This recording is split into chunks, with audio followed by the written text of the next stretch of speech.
Now that you have written a few examples with loops, is the right time to discuss a common practice.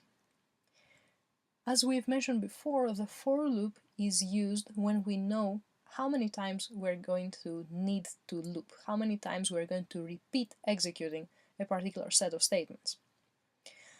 It is common practice when we know that we're going to execute a loop n times to start the initialization of the variable that will be counting the number of times we're executing the loop from 0 and set as limit number n strict.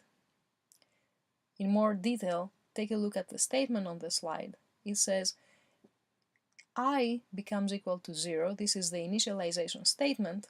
We are going to execute the loop, the statements in the body, as long as I is strictly less than n.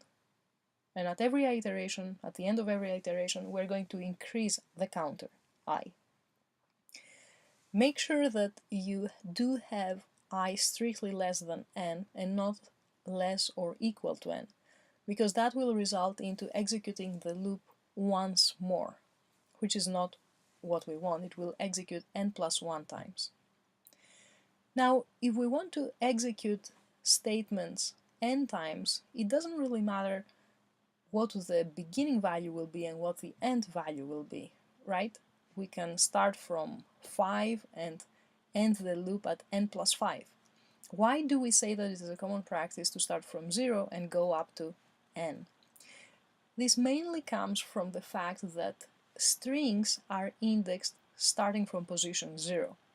And as we will see, the same happens with arrays. So it is very handy to start the iteration from a variable at 0. Let's look at a short example to make this even more evident. Suppose that we want to print all the characters of a string, starting from the very first one going to the very last one. What do we need to do? How many times do we need to execute a print statement? We will execute the print statement as many times as the length of the string. How do we get the length of the string? There is a string method that will help us with that.